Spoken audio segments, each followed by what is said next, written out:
салом, хабарҳои муҳими радиои озодиро аз рӯзи сешанбе 20 май ман Хиромон Бақозода тақдим мекунам. Додситонии низомии Хуҷанд гуфт таҳқиқи марги як Марзбони ҷавон маълум кард ки ӯ на дар натиҷаи дармондани нон дар гулӯяш, балки бар асари латукуби ҳамхидматаш ҳалок шудааст. Акмал Давлатов Марзбони 21-солаи як воҳиди низомӣ дар ноҳияи Масъалаи рӯзи 17 апрел даргузашт, вале он замон афсарон иллати воқеии марги ӯро пинҳон карданд.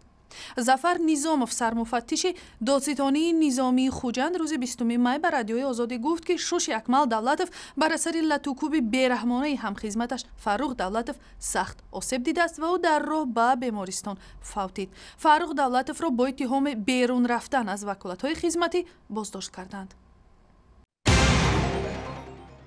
дар давоми як соли охир 50 қурбонии қочоқи инсон барои кӯмаку машварат ба созмони ҳомии ҳуқуқи Фемида дар Тоҷикистон муроҷиат карданд. дар миёни онҳо муҳоҷирони корӣ ҳам ҳастанд, ки дар Русия мавриди истисмори шадиди корфармоёнашон қарор гирифтанд. ин нукта дар як нишасте дар шаҳри Душанбе таъкид шуд, ки масъалаи қочоқи инсон ва аз ҷумла истисмори муҳоҷирони тоҷик дар хориҷаро ба баррасӣ гирифтааст.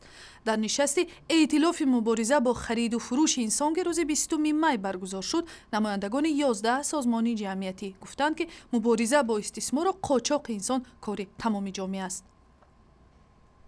як зани соҳибкори тоҷик барои кораш дар арсаи бонкӣ соҳиби ҷоизаи муътабари Бонки Аврупоӣ бозсозӣ ва рушд шудааст. Гулбаҳор Маҳкамова, муовини раиси муассисаи молии Имон, рӯзи 15 май дар шаҳри Варшава, пойтахти Лаҳистон, ҷоизаи дастоварди барҷаста дар бахши молиро ба даст овард.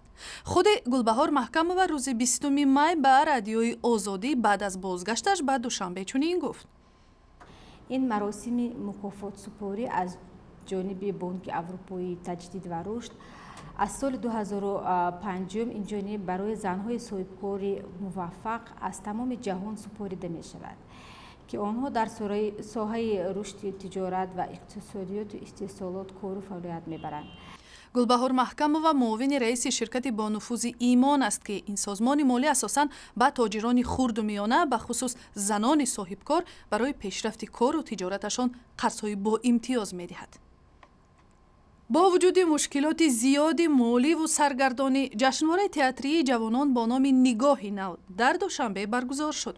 дар ин ҷашнвора, ки аз рӯзи 16 то 20 май идома ёфт, 7 гурӯҳи ҳунармандони ҷавон ширкат карданд.